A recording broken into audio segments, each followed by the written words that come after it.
2 years, 50 episodes. Thank you so much for being one of our longtime listeners. If you want to take a more active role in supporting the show, you can always, of course, write in. We love to get fan mail from you. We love to answer your questions. Or you can head over to our Patreon, patreon.com/shadesansketch. You can support the show for as little as $1, and we're giving you all kinds of goodies, exclusive content, exclusive episodes, episode art. It's all there for you. On to this week's episode. Oh, hello. I'm Sketch. And I'm Shades. And this is Geeking Out with Shades and Sketch. Guys, welcome back to the GoCo. Oh, so good. Our Geeking Out Command Outpost. Shades, you got to put down the spoon. We got to be professionals. It's so damn good. I know it's summer, but we got to give the ice cream a break. We're sitting here, guys, in Scoops Ahoy. At the Starcourt Mall, and Shades is just going to this town. USS Butterscotch is just so good. The issue here, of course, Shades lactose intolerant. So lactose intolerant. But not stopping him. Clear the GoCo. Yeah. Guys, there will be a protective barrier between the two of us. It's going to be like that scene in E.T. for the remainder of this episode. Just so Shades can get his USS Butterscotch. But it is 1985 Sketch. They have not created lactate yet. So we're in some real trouble. We're in dire straits. So if we are indulging in Shades' sweet tooth and my personal aroma hell, then that must mean that this week we are talking about Netflix's Season 3 Summer Spectacular. Woohoo! And we're gonna start it off with Stranger Things. Yes. But then we will be getting to Jessica Jones a little bit later because we've already given each of these shows their own proper discussion. Yes. Shall we say? But we can't ignore, especially Jessica Jones being the send-off of the Fare ye well. Shades is saluting. It makes great audio. Great audio. But before we get into this Netflix Season 3 Summer Spectacular, do we have a theme song? Oh, I believe we do, Sketch. Oh, Let's right. just put this butterscotch down. Yeah. 'Cause it's the summer of Season 3s. Oh, yeah. Love it. I just love it. Perfect.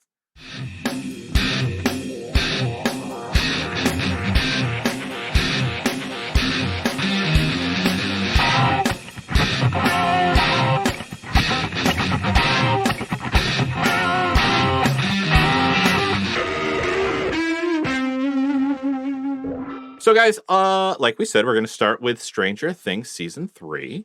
So obviously, spoiler alert, for all Stranger Things. Oh, yes.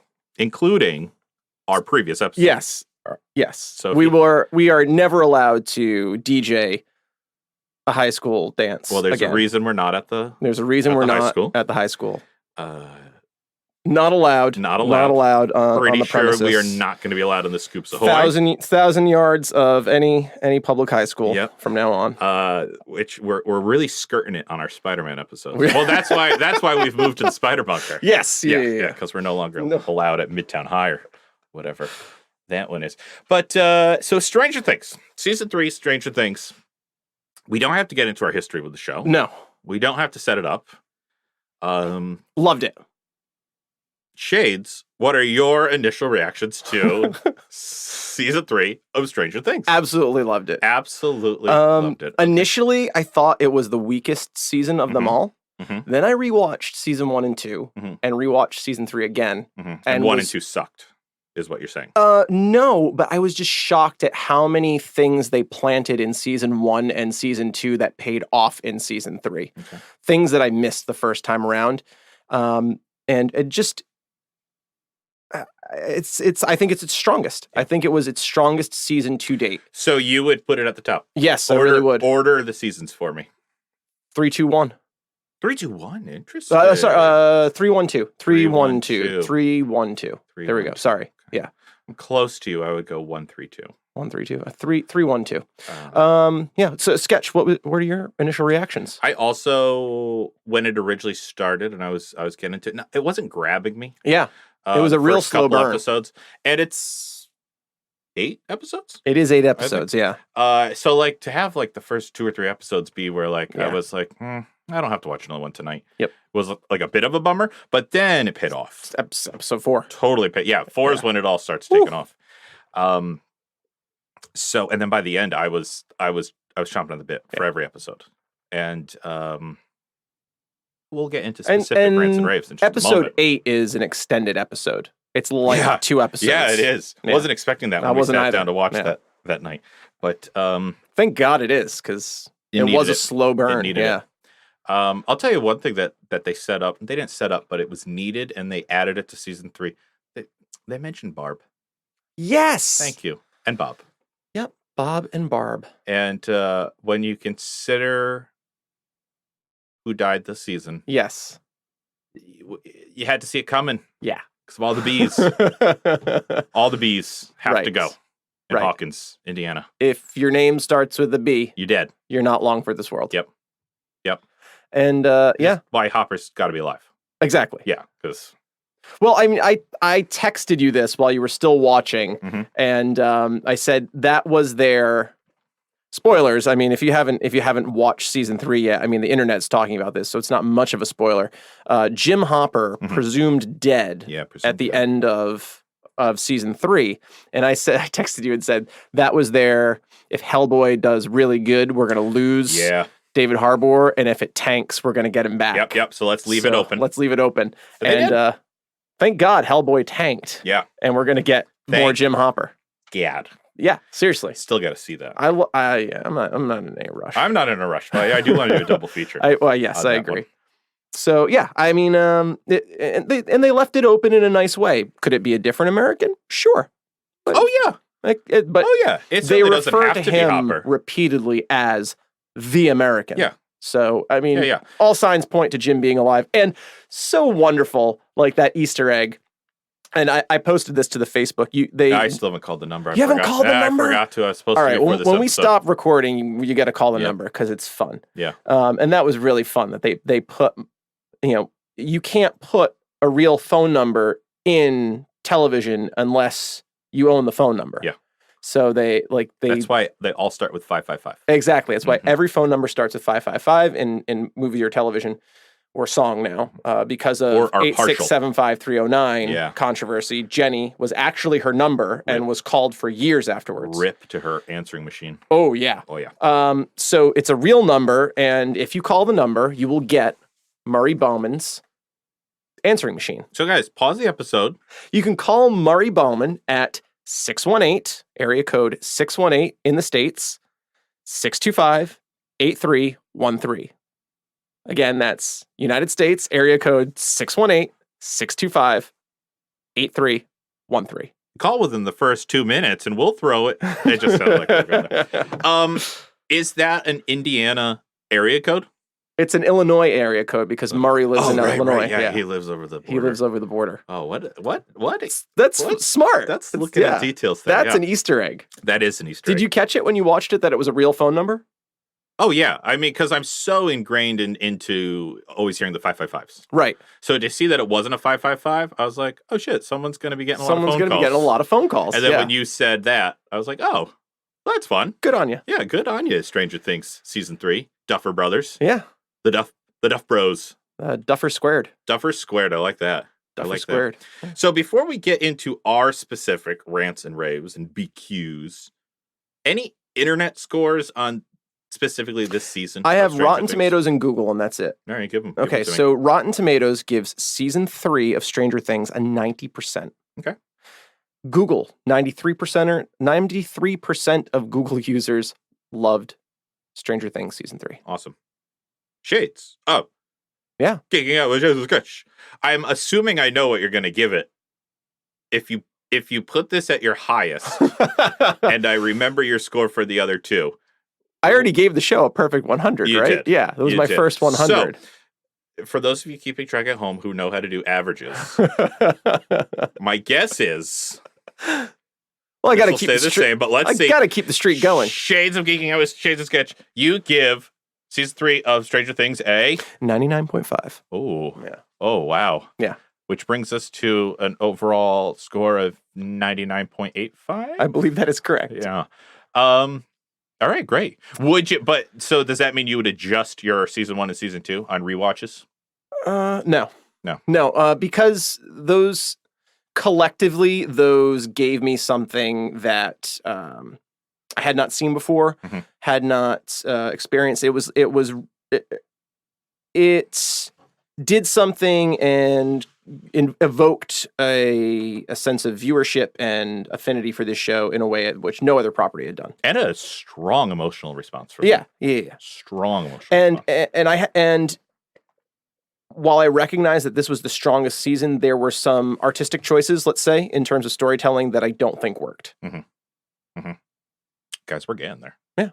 Sketch. It'll be interesting if we agree on those aspects that didn't work. It was. I give specifically season 3 of Stranger Things. There you go. That's a tongue twister.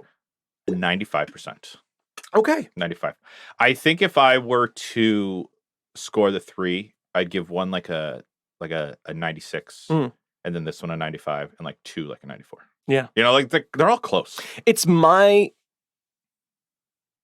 my favorite season.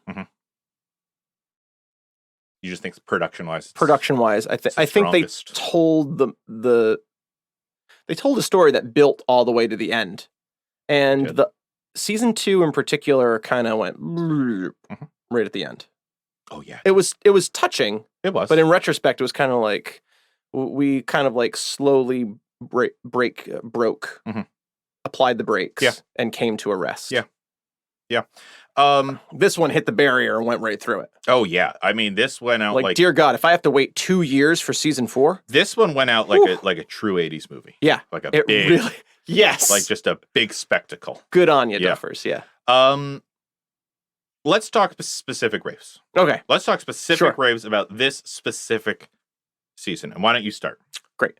I love that they've allowed the characters to grow, change, and discover new things about themselves. Yeah. Specifically, Dustin and Will are the true nerds. They're the true science lovers, the true D&D lovers. Yeah. And you get a sense that like Mike and Lucas, that was their way into having friends. And Mike kind of hinted at that, at a sense that he didn't have any friends. Yeah. And this is what Will liked. Yeah. So that's what he gravitated towards. And it really kind of fleshes out those, particularly Lucas and Mike, and like what their interests are and who they are, and Dustin being the true like nerd, like he is the nerd of the group. Oh yeah. And if you're building a homemade radio tower on the top of exactly whatever that peak was, Widows. I don't think it was Widows. Weather Point. Like, oh man, it was a hill. It was a molehill basically. That car should have been able to make it up. I'm just going to say. When they picked up Russian, I was like, bullshit. Yes. Yeah. And then it all made sense. Yes, okay. Then it all made sense. But that was that was a ham radio. Previously, when they were using CBs, like, I don't know if you remember the range on your like walkie-talkie. Oh yeah. That's like the one thing that I will never like. Like the batteries never last that long, and the range is never that good. No. Ever. No. That's like the one suspense of disbelief that I always have to say, like, the walkie-talkies just won't reach that far. But I'm supposed to be raving. Their walkie-talkies they are the most Stranger Things. Fanciful thing in that series. They are like the guns in an action movie. Yes. They are infinitely loaded until the script requires them to be out of bullets. Yes. These are always within range until the script needs them to not be. There is no reason that Mike should be able to talk to Elle from his house to Hopper's cabin in the woods unless his cabin is directly behind Mike's house. Maybe it is. Are we going to deposit in this episode that Hopper is squatting on Joyce's land? Well, that would on Joyce's land maybe. Yeah. But like Mike lives in a cul-de-sac basically. Yeah. But Hopper's cabin could in fact be right behind Castle Byers. I think it is. We're going to deposit that in this episode. Sure. But I love how they've allowed these characters to grow and change, even in ways that that are jarring to me, that are like, ooh, I don't know if I like the way they're growing and changing, but they're they're all dynamic characters. Mhm. And I really appreciate that. And I want to see them explore that more in season 4. It'll be a very different dynamic in season 4. I mean, it's already a very different dynamic. It was a very different dynamic in this season, but in 4, now that we're physically in different locations. Yeah. How are we gonna I pull it really off? don't think they're going to be in Hawkins in season 4. Yeah, we'll get there. Yeah. Let's get there. Okay. Can I jump in? Please. I'm going to extend yours, and I'm going to bring up the Scoop Troop. Oh, yeah. Fantastic. That was a different rave. Fucking love the Scoop Troop. Yes. The Scoop Troop Scoop Troop to Griswold family. was the Bald Eagle. Didn't he call Murray Bald Eagle? Bald Eagle. I hate kids. Yes. Call sign, please. Bald Eagle. Scoop Troop was Fly right, Bald Eagle. Fly right. everything I have loved about Stranger Things. And they carried the torch. Yes. And I love, like you said, Justin really stepping up to the plate, really becoming the leader. He's the dungeon master. Yeah. He is the dungeon master of the group. And Steve, I mean, how do you not like Steve? When you think about How many children do you know? When you think about season 1, Steve, and then you think about season 3, Steve, what a journey. What a journey for that. I mean, and just Joe Keery. I mean, I could just watch him all day. he's just knocking it out of the park. Yeah. Consistently. And finally gets his fight. Like, finally wins Steve! a fight. You want to fight? Like, everything about Scoop Troop, I adored. Even I loved Robin. If I knew Steve could knock out a Russian, that just would have been the plan from the start. Robin was a great addition. Yes. She's a fantastic character. Yep. She and Steve brought the real raw emotion Yeah. to this season. Mm. Especially that scene in the bathroom. That was my next rave, so I'll just Sorry. piggyback onto that. It's Sorry. okay. And Scoop Shortens the episode. Scoop Troop also elevated Erica to a point where I could stand her. And way back in season 2, Erica's playing on Lucas's bed with He-Man and Barbie. Yeah. And they planted the seed that she's a nerd. She's a secret nerd. She's a secret nerd. She doesn't even know she's a She nerd. doesn't. And the My Little Pony thesis. Yeah. Amazing. Yeah. Unicorns and dragons are nerd fodder. Yeah. Ergo, you're a nerd. That was fantastic. You can't spell America without Erica. That is oddly true. It's nice. It's nice to have in this group a nerd who adamantly refuses Yes. that she's a nerd. It's not a stereotypical trope nerd. Yeah. It is nice. That's a new flavor in Yeah. this group. A new flavor. See what I did there? Yes. Oh, I'm gonna have yes. Did you know Baskin Robbins logo, the B and the how does it work? There's a 34 in their logo. Yes. And that's to symbolize their 34 flavors. Yeah. But this summer they came out with USS Butterscotch. Did that replace a flavor? I don't know. I should say that for big questions. You should. How many flavors have you made it through so far? About 15. 15. Yeah. Yeah. Are you done? Nope. Oh God. All right. You take a rave between scoops. Well, all of the new characters. Yeah. Robin, Mhm. Alexei, aka Smirnov, and I loved Alexei. yeah, and Erica, even though she's a callback, but the way that she grew into season 2. I wouldn't have considered her a character until this season. Yeah. She was just shy of an extra, Right. basically. And she was elevated to yeah, so all of those new characters. And that like you said, that bathroom scene as they're coming down off of the truth serum that they're given. They're basically given acid. Yeah. That is like every acid LSD trip that's ever been described to me by anyone. Yeah. Yeah, I have described many. You have, yeah. We're working on it. Yeah. We're working on getting sketch. Yeah. We shouldn't joke about that. Episodes 15 through 34. We shouldn't joke about that. We shouldn't joke about that? No, we shouldn't. We found the line. We found the line. Wow. We just found it. Wow. We just found it. There's so many things before the line I wouldn't have expected. That was it. Yeah, that was it. Yeah. Longtime listeners, if you're struggling, get help. Yeah, and if Russians are forcefully giving you acid in an interrogation room, like 80 floors below a mall. Yeah. Get help. Yeah, just get help. Just reach out. Speaking of Russians and added characters, I really liked the Russian. That was like, no. The Russian who was like chasing him down interesting. everywhere. I did not enjoy You didn't like him? He was too like parody of the Terminator. Oh, see, that's what I liked about it. Oh, yeah, it was too much of a parody for me. Oh, yeah. See, I like. Can we stay on raves, please? I guess it's a rave. It's a rave for me. Okay. Yeah, I liked that he was just like. Why is everything about you sketch? Meathead, just like, even though he had a face, like just faceless threat, just like an unstopping force coming after them. Didn't do it for me. Okay, didn't work for me. That's fine. I'll just come back to, we've already talked about him. Steve, the soft hero of Stranger Things. Love Steve. It's just and in that moment, he's like basically professing his love for her. Seems like she's professing her love for him. Mm-hmm. She's not. Yeah. Steve, little twist I'm gay. Pause. That's cool. Yeah. Steve, he takes a hard 5-second pause to be like, she's cool. I want to keep this person in my life. Oh yeah. Whatever. Yeah. Done. Yeah. Like, don't care. It's not even a thing for him. He just reacts perfectly. Yep. It's just so perfect. And more okay. She sounds like a Muppet giving birth. We'll address. Yes. Yes, she does. Yes, she does. Yeah. Did he respond perfectly to her coming out? This really difficult thing. And remember, this is the 80s. Yeah. Yes, he did.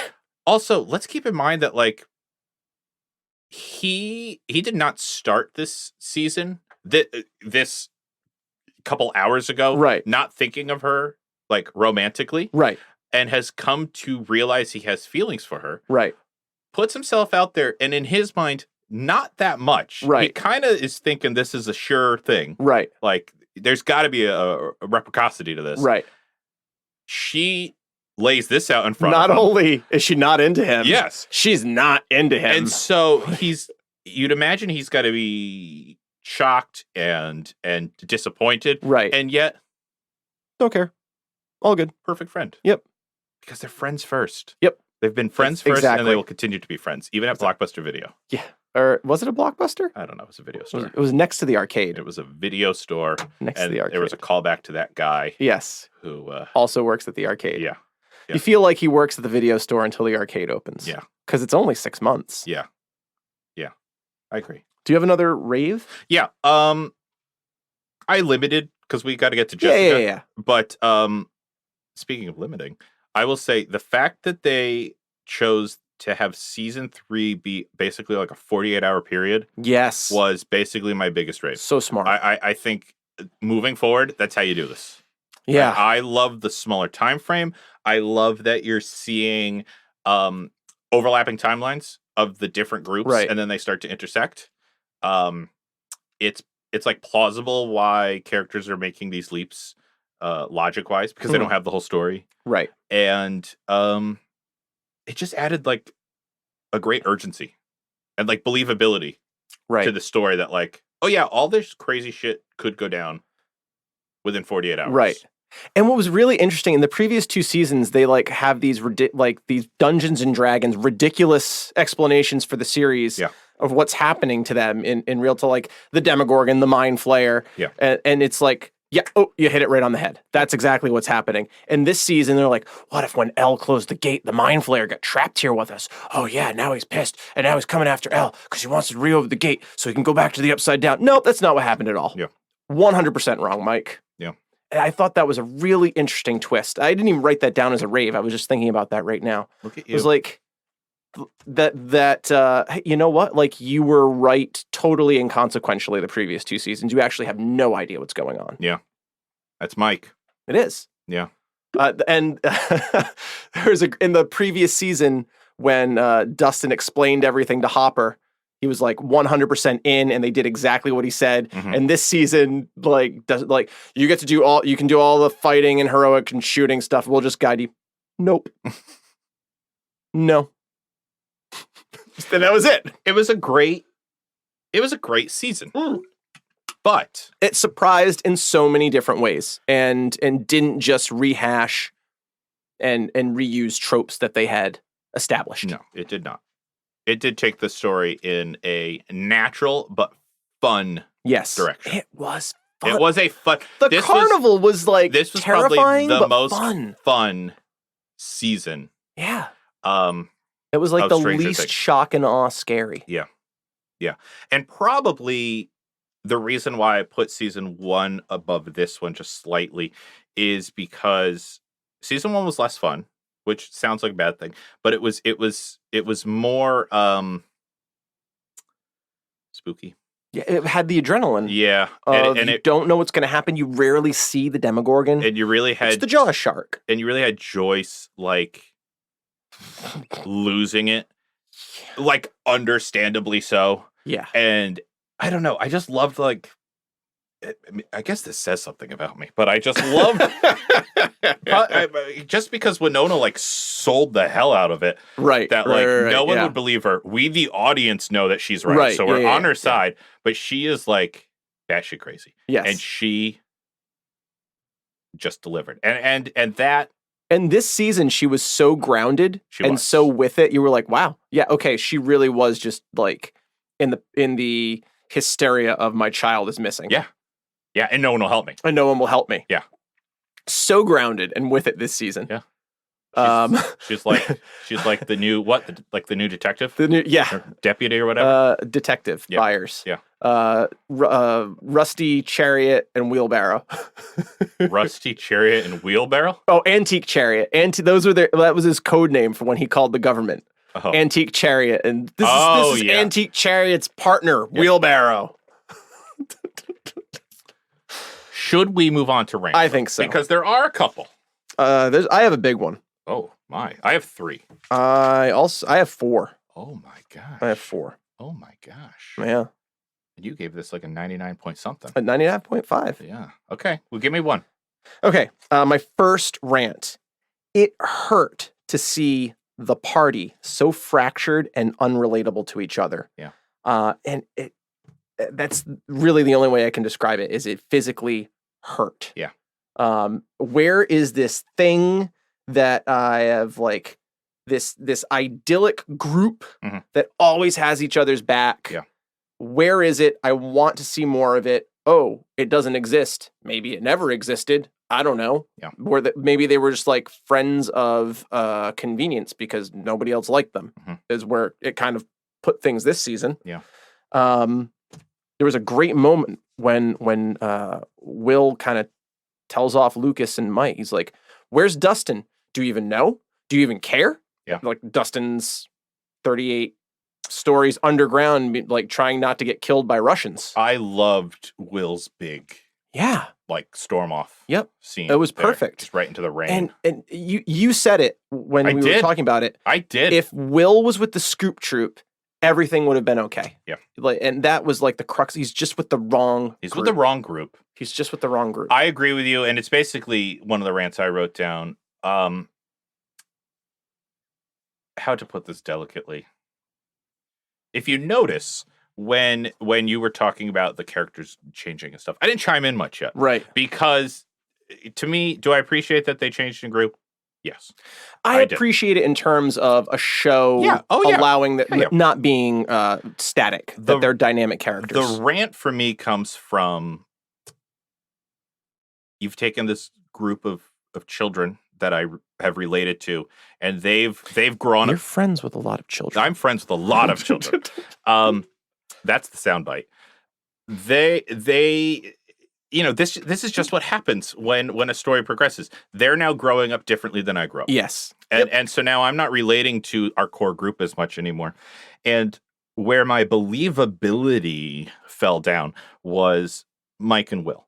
Because I get it. Like, I get it. Mike is all about Elle and all about young love and romance. Yes, but they're going that direction. In the previous season, like 6 months earlier, it's like, when you sat down on the swings next to me, that was the best moment of my life. That's what I'm talking about. I was like, what the fuck? And when you think of everything Mike did in season 1 to get Will back, right. like, they have this shared trauma that is stronger than Hormones. teenage hormones. Yes. Okay. And so I had a Thank you. I had a difficult time believing that Mike would just up and leave. It felt very tropey. Yeah. Like, this is what happens when you grow up. Okay, yeah, but these guys have gone through shit. Like, Right. this is like, they've been through war. Like, Yes. they're like war brothers at this point. So to go that way, it felt weak to me. That's why it became a rant, because it just felt like, well, this is the plot device we're going to use in the story. Right. And then Will and Mike never got like the reconciliation at the end. Oh, there's none. There's none. There's no reconciliation. And so I left like teetering on the edge of a cliff. Yeah. In terms of that plot line. I'm right there with you. So it became a rant for me. Strong agree. But I'll tell you what, Will, he can hold the back of his neck better than anyone else. He did it like 6 times this season. Oh, we got like 6. Do you think I'll have to go back and watch the neck scenes. Did they always reuse the same neck scene? No. Or did they just keep shooting new neck scenes? They kept shooting it. That's great. It is. That's the attention to detail that I feel so bad for, I think the actor's name is Noah Shep. Okay, that's Will? Yeah. Okay. Why? Just because like that character the character is so important to the overall story, but the actor doesn't get to do a lot. No. He's screaming or missing. Yeah. Yeah, when you think about season 1, he's not even in it. Except for the first and last episode. He's the crux of the entire plot. Yes, and he's just not in it. The actor himself is not in the show. Maybe an hour out of 8 episodes. And in season 2, he's possessed for a lot of it. Yeah, he's just screaming he's or doing thrashing. Screaming. He's a great screamer. Exorcist. You know, Exorcist was one of the plot points or the influences for season 2. In this one, he's like their detector. Well, yes, it's his spider sense. Yeah, it's Peter Tingle, if you will. Yes, his Willie Tingle. Sure, that's trademarked. And I'm just trying to piece it all together. So there's Will and Jonathan. Yeah, okay, yeah, they're all the buyers and Joyce. Yes, and they've now moved. Yes, with 11. Sad times. Okay, that wasn't a rant. I was just piecing together the end of the show. What is your rant? I'm gonna save this one because it's gonna divide us. So I will do this one, giving Billy a redemptive arc. Strong agree. Why do we have to keep redeeming our villains in Stranger Things? Yeah, like you did it with Steve, you can't do it with anyone else. No, don't do it with Billy. And Billy is too bad. He is. Billy is unredeemable, and I'm with you. Listen. I liked it. I liked it right up until he was redeemed. I love that he was like the hands of the Mind Flayer, and he was like enslaved by the Mind Flayer. Yeah. He was powerless, and doing these horrible things for the Mind Flayer. Yeah, if they had left it at "I'm sorry, I'm not doing this." Yeah. Even more like tragic. Oh wow. Okay. Yeah. So like he's bad, but he's not that bad. Or if he like apologized to Max. He did it first. I know, but like if they had left it, he at that, apologized just as the Mind Flayer like, bleh, yeah, I don't know, does something to him. Sure, blows him up like he did everyone else. Then great, but the fact that he gets to save 11, I was like, no, you don't get that. You don't know. That is not how this universe works. Are you establishing that like you can justify his behavior and other things? Right. Like, because I texted this to you. He's a racist. He is a straight up racist. A straight up quote 80s racist. We don't talk to those kind of people. And in this season, we feel bad for him. Yeah. No. That's an unredeemable quality. But here's the thing, I didn't feel bad for him. Well, I didn't feel bad for him either. That's why it's a rant. Because it took me out of the world. Because I'm like, I see what you're doing. Yep. It's not working on me. Nope. And mad at your dad. Why aren't you mad at your mom? Like she left you. His mom is a straight up piece of garbage. Yeah, like yeah, she was okay. She was. I texted you. I was like, wait. So it's depositing that she left Billy behind so that the dad would have someone to beat up on and wouldn't follow her. Yeah. Is it horrible that she was being abused by her husband? Absolutely. Absolutely. Is it? Did she still have the obligation to her child? Absolutely. Yes, absolutely. And I'm not saying stay in that abusive relationship. Oh, no. I'm saying quite the opposite. Take Billy with you. Yes. Don't leave him behind as like your bumper. If nothing else, get Billy out. Yeah. Yeah. So I wasn't happy. Oh, no. Two bad parents. Yes. Bad parents. Oh, yes. Does it make sense why he ended up being a horrible Absolutely. person? Yeah. Did I want him to die a horrible person? Yeah. Yeah. I still did want him to die a 100%. horrible person. And to also die a terrible, horrible death. Yeah. Yeah. Yeah. That's my. I'm with you there. That's my. 100% agree. Yeah. You thought that was going to divide us? No. I'm saving the one that I think is going to divide us. And a lot of our listeners. This is a little one. Okay. Give me a little one. Oh, I didn't talk about one of my I'm going to save it as a big question. It was one of my raves. Oh. I'm going to save it as a big Q. A questionable rave. Yeah. Interesting. A raving question. I already talked about this a little bit. I'll just say the Terminator story. Yeah, you didn't care for it. While it was new and different, it was too much of a parody rather than an homage. Yeah. And like right down to when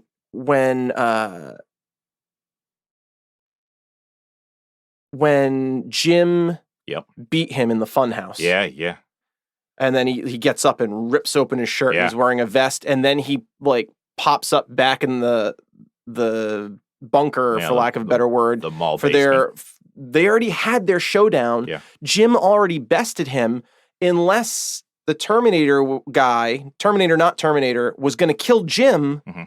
Why do it again? It was too much. It was like how many more times are we going to have this 1980s Fat Rambo versus the Terminator? Mm-hmm.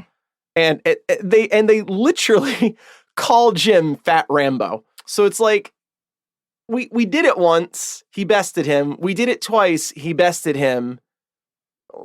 I don't know. It was just it was too much of a parody for me. Do you remember when he fell into the machine? Yes. That was gruesome. It was gruesome. Like, and first he like pulls his head into it. Yeah. That should have killed him. Yeah. And then he throws him into the machine.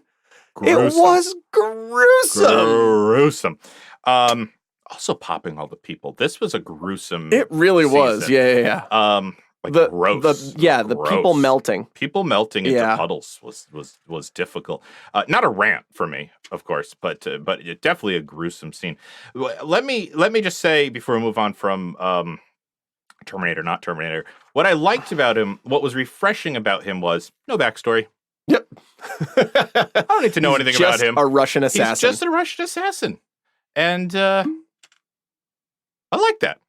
We're not learning like, oh, the mayor's got motivation. We don't need to know his backstory. We didn't go into he wasn't his abused memories as a child. He was just a bad dude. He was just a bad dude with a bad attitude who likes doing bad things to people. So a Russian. Yeah. Yeah. I mean, that's what the show was basically depositing. Farewell to all of our Russian listeners. He was an 80s Russian. Yes, he was an 80s Russian. Yeah. And I appreciated that. Yeah. All right. I mean, my pitch, if I can be so bold, not to really do a pitch, please, but my premise for season 4 as an influence, if they don't use Iron Eagles as an influence for this season of like getting this like team of kids together to like steal a fighter jet and go to Russia and save Jim Hopper. Yeah. I mean, they're really missing. What are they doing? I know. Ben? Like what, they're really going to miss. What's been the point of all this? At this point, if they don't use Iron Eagle as an influence. Well, the Duffer Brothers are listeners. They are. If they have, guys, if you haven't written the script yet. I am available to help you with the script. Ooh. Are you going to be the new villain? Sure. You want to be the new villain? Sure. I can be the villain. I'll just be in the background somewhere. Sure. Like in the arcade or the airport. We just cut to the Hawkins arcade and play Dig Duck. I'll be the guy. This is the one lone guy in the arcade. Guys, I'll be the guy. Where's everybody? Because they have to cast this part if they're stealing the plane. The guy who works at the airport. Hey, you kids, get back here with that plane. Duffer Brothers, that's my audition reel. And you'd be like Dan Aykroyd in Temple of Doom. How dare you, sir? How dare He's you? Uncredited. Sir? He's like, Dr. Jones, right this way. Uncredited. Oh, well, I'm not getting credited? Jeez, this keeps getting worse and worse for me. First, it's the 20 scoops of ice cream, and now I'm not getting credited in season 4 of Stranger Things. I have another rant. Were you done with your rant? Could you imagine future listeners listening to this after season 4 comes out. Oh my going, god! oh shit, was Sketch in Stranger Things season 4? Shit, we better watch that again. Jay says he's uncredited. Whew. Hey, you kids! I'm like You Brooklyn. gotta listen for that, guys. I'm like a Brooklyn guy in Hawkins, Indiana. Hey, forget about it, kids. Get out of there. All right, you got. Why are you turning into Conan O'Brien now? Why not? That's my choice. That's the professional choice. It went I'm from making. like Brooklyn to Conan O'Brien. Yeah, it just kind of slid into it. It's Conan O'Brooklyn. It's a character I have. Okay, my next rave, my next rant, Mm-hmm. Murray. Ooh. Murray, while he is great, Yeah, I love Murray. he was somehow off from his first appearance in season 2. Mm-hmm. He's like a private investigator, journalist in season 2, and I don't know. There was just something off about him, and they kind of hint at a backstory between Jim and he. Mm-hmm. Like, we can kind of put together that Jim wound up in Vietnam, came back from Vietnam, had a family that fell apart, has wound up back in Hawkins, Indiana. So and did Jim's wife leave or die? Jim's wife left. Okay, because his daughter. She's passed. remarried. Right, yes. Because their daughter got cancer and died. Yeah. So the only guy that I know who speaks Russian, I guess he knows that from his time in Vietnam. I guess. So you kind of get that maybe Murray's like ex-intelligence. I could see that. Or like ex-interrogator. Like you definitely get the sense that Jim was an interrogator. Yeah. Like that's kind of established. Like he didn't meet guys like Alexei on the force. Yeah. So where does he know them from? When he fucked up the mayor, I felt so good.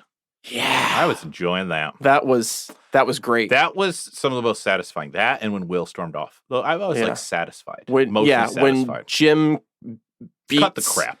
Beats, kidnaps, beats again the mayor. That was fantastic. So there was just something off about Murray that he was too much of the analytical, like psychoanalyzing that it worked when he did it with Nancy and Jonathan. Their children. It didn't work with Joyce and Hopper. Yeah. Somehow for me. It's not a big rant, but it's like Murray was somehow off. He seems like such a more capable guy than they made him out to be. It's interesting you bring up Murray because he was not big enough for me to be a rave, but I really liked him. But here's the thing. You've rewatched 1 and 2. I remember he was in season 2, and that's it. He's in there sporadically at the beginning, and he's like, Jim, talk to me. Like, this girl's gone missing. Like, all this shit's happening. There's like this reports of a Russian girl in the woods. This guy's gotten murdered. What's going on in Hawkins? And he's like kind of trench coated out. Yeah. He's a little bit more put together. Yeah. So it's like, and along with that, dude, you were at your own home. Change your clothes if you're gonna go storm a Russian compound. That's just sloppy. I'm just saying, if you're gonna storm, or like because we see him in season 2 and he's like trench coat put together, he looks like a spy in season 2, and then he goes into this Russian bunker in like tennis shorts, and like a wife beater, right? Like a wife beater, yeah, dude. Yeah, put yourself together. Put yourself together. Yeah. So I just don't think they took the time with Murray that they needed to. No, you can call him. Yeah. And I think he's great. I think the actor is fantastic. Yeah, I love the part. I love the character of Murray, and if I rewatch season 2, it would be interesting how I felt. My rant Murray. is how they treated him. Yeah, I see you. Do you have another rant? I do. Okay. This is going to end the podcast, though. Okay. Cue the theme song. Get it ready. Oh boy. Hey, you kids! Put down that theme music. Okay. This season was 280s. That's it. Podcast over. I'm out. Here's what I learned about myself. Show over. Shades has left the recording booth at Scoops Ahoy, and I'm getting a breath of fresh air, both figuratively and literally, because if you remember all the ice cream he's been eating. But here's the thing. Let me explain it. 280s? This season, to me, Did I love them all?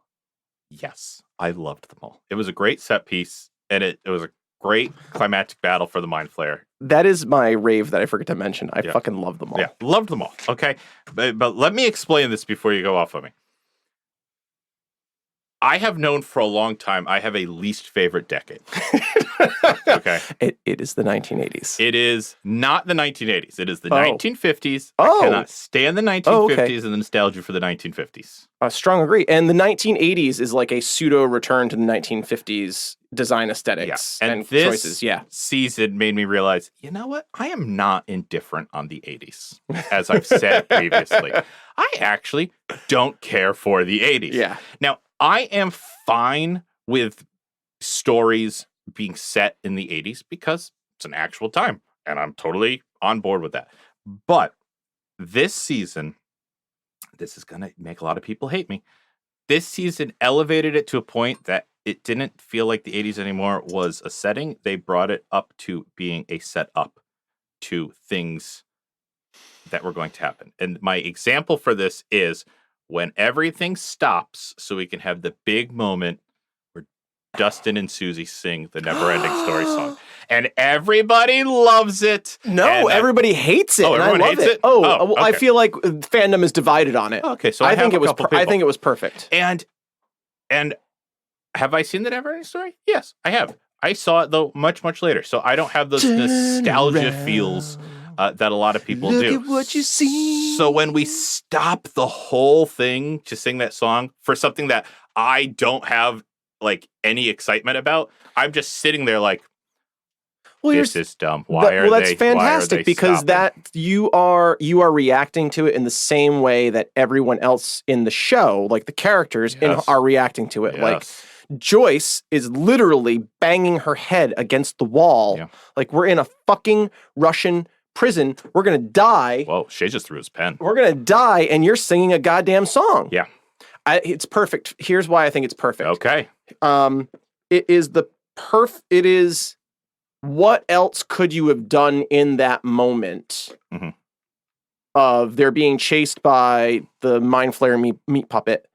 Nobody knows the code. They're trapped in a bunker, and like, where do you go from there? What's the exit strategy out of that scene, out of that situation? And what do you do with Dustin in that moment? Susie has been dangled. She is the gun on the mantle in the first episode. It must be used before the end of the scene, the end of the series. They had to do something with Susie. And in terms of bringing Susie into the story, I thought it was perfect. I loved that that's when Susie came in. I love that Susie saved the day in that moment. Like, Susie is so important to the story, and for a character that is only talked about, if it had just ended with like, oh, here's Plank's constant, bye Dusty Bun. Like, he is whipped. Yeah, he is. He is whipped. He's geek whipped. And she is like an anime character in the sense of like, in that moment, if you let your imagine it, like, the screen, she's like it goes the stereotypical geek girl. From that, like that era. the glasses kind of reflect over. You can't see her eyes anymore. She had braces or headgear or something. No. Oh, she did. Maybe no, not. I don't remember that. I think you're inserting that. That's my stereotypical 80s. She has Dustin's hat that he's worn from the first 2 seasons in the background. Oh, that's cute. That's why he's wearing the Camp Nowhere hat. Yeah. But like you use your like the flames come up in the background and like this menacing, like, she's terrifying. Yeah. So I thought that was like, what is she going to do to Dustin? Oh, and what sold it for me is when they're driving away in the car. And this is the best part about that. So the way they built those sets, Susie is just off camera singing with Dustin. So they can actually harmonize, so they can actually pipe it through the radios so that they can actually react to it. It's cute. It's good production. Yeah. And Steve and Robin and Nancy and Jonathan and Lucas and Max in the car driving is what sells it to me, because they keep cutting to that. And Steve's like, what the fuck? Yeah, what the fuck? What the fuck? That was me. But also like, oh, Susie's real. Yeah, I loved the reveal that Susie was real. I loved that reveal. So I thought in terms of Susie's character and like understanding something about her, because like the Neverending Story is just like, it's just goofy enough that like a geek of Dustin's caliber probably doesn't enjoy it. Yeah. So you know it's Susie's thing. Yeah. He's seen it because it's in the catalog, but yes, it's more her thing. Like a My Little Pony, if you will. And also it really gives us an insight into Dustin's character and psyche, because his reaction of having to do it is fucking amazing. It's really the first time we've seen him be embarrassed. Yes. Yeah. And that's why it works. Oh, okay. shit. Oh, shit. Oh, shit. Oh, shit. That's his, like, oh, the shit. Ice cream? Oh, I thought the ice cream was hitting you. No. Oh. It's like, oh, shit. Like, I have to do this. Okay. I have to do this to save the world. Oh, shit. And for the first time, you're exactly right. Dustin is embarrassed. Sure. My Little Pony doesn't embarrass him. It stopped it too much for me. That's fair. Because it was the full song and they like piped in the music behind them. Yeah. And like the camera was like panning around Susie's room. Like it almost turned into a music video at that point. Yeah. And for me, I was like, let's just get back to the plot, please. Okay. We'll agree to disagree on this one. Sure. Guess like the internet. Just like the internet. Just like the internet. Any other rants before we move on to some big cues? Jim's death. Big rant for me. Or quote-unquote implied death. Question mark? I mean, I know he's alive. It somehow made the story too big that Jim is now in a Russian prison. Yeah. I don't know. Like it just something about it just didn't work. Well, it was always nice when everything was just Hawkins. And that's what I mean. It made the story too big now. Like, were there Russians in Hawkins? Okay, I'll believe it. Mm-hmm. Like, they needed the gate. They needed to access the point where the gate is at its weakest. Yep. But now Jim in a Russian prison, they have to get him back. Yeah. So now they're gonna have to go to Russia. Yeah. And it's just like, it's too big. It is. It's too big. It's you know big. what it is? It's like it's I was thinking about this the other day because I watched the trailer for it. And I've missed a bunch in the middle. Angry Birds 2? No. Fast and Furious. Oh, yeah, Fast and the Furious. Fast and the Furious. I've only seen the first one. Uh-huh.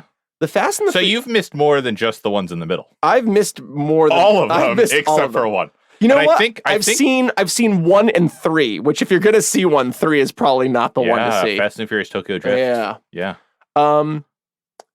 In the first movie, correct me if I'm wrong. I would love to. They are did you know this was the Fast and Furious episode? Longtime listeners? Guys. In the first movie. We're getting there. In the first movie, they are a band of street racing thieves who are pilfering combination DVD player TVs? Question mark? But we're all family. Is that accurate? Yeah, they're just thieves. They're just common burglars. And now they're like, from what I understand, government agents. Yes. Yeah. They're contracted by the government. They don't work at the government. They're like the Suicide Squad. Yeah, they're like the Suicide Squad. They're like plausibly deniable. If they get caught, they're just street racing thieves. Oh yeah. Government will disavow any information they have about them. Oh, they're not working for us. And parachuting out of planes. Yeah. In their cars. In their cars. Yeah, the cars had to parachute. Okay. Yeah. I've only seen 1 through 7. I missed 8. I still got to see 8, and I do want to see Hobbs and Shaw because they're so ridiculous. They're just so ridiculous. And I saw a controversy. The internet is going crazy as to whether or not Dwayne The Rock Johnson can actually fit in a Pagani Huayra. Yeah. Or is it a Zonda? I don't know. It's one of the two. No, to me, you're talking gibberish. Yeah. What are those things? They're supercars. Oh, they're supercars. They're like, but they put 3 people inside of it in the trailer, and the internet is like, Dwayne Johnson can't fit in that car with 2 other people. That's the internet's line. And it's like, that's where the suspense of disbelief was ended. That's the line. Yeah. Can The Rock fit inside of that car? Yeah. Okay. So just thank you for confirming. In one of them, but it's just too big now. The Hawkins, like the Stranger Things story, I liked it when it was just Hawkins, Indiana, and I'm not excited for them to go to Russia. Guys, were you expecting us to relate season 3 of Stranger Things to Fast and Furious franchise? Don't think you were. I know I wasn't. But here we are. And well, family. That's my Vin Diesel. Well, family. I am Groot. That's all. That's You know what I say. I don't know if this is true or not, but I'm told before he records every single I am Groot. Yeah, they're not reusing them. And asks what he's supposed to be saying. Oh, interesting. When he said like the line is I am Groot, but what is he actually saying? Yeah, what is it? What does it mean? So, but it's like it's Vin Diesel, so like, it's not like it sounds any different. Yeah, he's not adding a ton to it. Right. You could tell when it's a question. Sure. Or an exclamation, or a statement. It's not Shakespeare. But family. Sure. Should we get back to Stranger Things so we can talk about Jessica Jones? I got a cold corona. All right. Do you have any more? I don't have any rants. I have any more questions. Rants. So let's go into big questions. Okay. I only have one. Okay, I have two. So here's one for you. Which brings, this is directly related to your rant about it getting too big. How big is Hawkins? How big is Hawkins actually? How big is Hawkins? Because now, like, it has, I thought it was like a super small town. Yeah. But now it has a mall. Yep. The town hall is quite sizable. Yes. But the police force, I thought, was established to be like three guys. people. Yep. How big is Hawkins? It's a great question. It's a great question. I'm going to say Hawkins is conservatively 10 miles. 10 miles across. 10 well, so Hawkins, like the I'm going to say conservatively 10 miles. And most of it spread out farmland. Seems to be a lot of it's farmland. So downtown, very small, very close together. Yeah. Police, like a squad of 3 can handle it. Yeah. Like, so maybe downtown's like maybe a mile. Sure. And then the surrounding area, the farms and outskirts and cul-de-sacs. More like ghost town now. Sure. Yes, exactly. I'm going to say like conservatively like 10 square miles. Okay. Thank you. You're welcome. That was a nice, concise answer. And it seems like, yeah, hey, that's where most of my knowledge of things come from. Happy that that's what's coming out of there. Yeah, there you go. Instead of the ice cream. It hasn't hit me yet. Not yet. Where was I going with that? I don't know. It's gone now. It's gone now. Guys, bye. Let's all turn and wave to that thought. It's gone. Okay. I love the mall. I love the social, economic, and personal ramifications of the mall. Sure. Sketch, what's your history with malls? That's your big question? That's my big question. Okay. And so mall rat, yes or no? Do you love them or hate them? What's your history with malls? Do you love them or hate them? Mall rat. Were you a mall rat? I was not a mall rat. Okay. Because I did not live anywhere close enough to a mall. Okay. I would go with my mother for errands. There was no hanging out at the mall. Gotcha. Now, once driver's license were procured, friends and I we would go from time to time, but it was not a frequent occurrence. Was it a mall like the Hawkins Mall? Yeah. Okay. Very much. The closest one to us was very much like the Hawkins Mall, and you know, it was not even in the top 10 of our activities that we would do together. It was a very rare occurrence that it would be like, well, let's do something different tonight. Gotcha. We'll just walk the mall. But gotcha. How about you? You grew up a lot closer to 100% mall rat. Yeah. I grew up within walking distance. Yeah. Like an hour. I could ride my bike. I wasn't allowed to. Yeah. But I could. I could have, but I didn't. No. But I grew up within like 5 miles of two malls. Yeah. The Rhode Island Mall, which shockingly looked like Star Court. Same color motif, same layout with like that hexagonal central area, the escalators, the stairs. The movie theater was at the other mall, but the other mall was just on the other side of the parking lot. Yeah. But mall rat. Aladdin's Castle Arcade. KB Toys. Yeah. I remember KB Saturday Toys. Night Matinee. When we were doing errands, I always got to go into KB Toys. Oh yeah. Mall rat. And now they're all dead. Love them all. All the malls are dying. Oh yeah. Yeah. So my follow-up big question, you sad all the malls are dying? A little, I'm sad that the malls of the 1980s are dead. They're dead. The malls that exist today are like, I don't know. There's something not the mall about them. Okay. I don't know. Like the big mall here now is Providence Place Mall in downtown Providence. Mhm. And I don't know. It's like walking through a casino or a convention center. It's like it's not a mall as I remember. It's carpeted. Malls in my imagination should not be carpeted. There aren't a lot of department stores. Well, There aren't a lot of kitsch things. It's like mainly jewelry stores. I think very and, few like- public places should be carpeted. Yeah, I in my agree. personal Yeah. Opinion. But there's nothing like a Scoops Ahoy, or there's nothing like a Record Town or a Saturday Night Met. Like the closest thing they have is somehow Spencer's is still intact, but even Spencer's isn't Spencer's anymore. It's like somehow like high end kitsch garbage that it just doesn't appeal to me in any way, shape, or form. Mm. But the Warwick Mall, in Warwick, Rhode Island, which is still a holdover from the mid 1980s heyday of malls. That is somehow more mall-like. Still Molly. Yeah. It's lost its arcade, and it's gained a furniture store, which is just bizarre to me. Like, a furniture store doesn't belong at a mall. On average, how many nights a week do you spend just kicking it at the mall? Me, now? Yeah. 0. 4, maybe? No. 0. Sipping on an orange Julius. Those have all closed, but you make your own and save the cup. There's an orange Julius at the Providence Place Mall. There. It's the last one. But yeah, I miss them. The mall of my dreams, I miss it. Like there's something not mall-like about the ones that survive today. And I will say, I don't think it's me. I think it's the malls themselves. think it's the mall? I do. It's like high-end restaurants. Mhm. It's they're like high-end things that you would never buy, that you would never go to a mall for. Yeah. It's like, why are they here? Yeah. Or like kitschy scene on TV Oh, yeah. will like buff out your nails Yeah. as you walk by, things like that. And we're by the time this episode drops, we're definitely at that point of the year where Spirit Halloween has definitely moved in Yes. to your local mall. Yes, it has. Yes. Every year, it's like locusts. They just show up. They do. And I say to myself, it's like, why don't they just stay here Just year stay. round? Just Just keep stay. Because you know they're going to come back to the same empty store at the mall. And no one's going in the meantime. No, just stay there. Mall culture. Yeah. I have one final big question. Sure. And then we really should move on to Jessica Jones. Jessica Jones.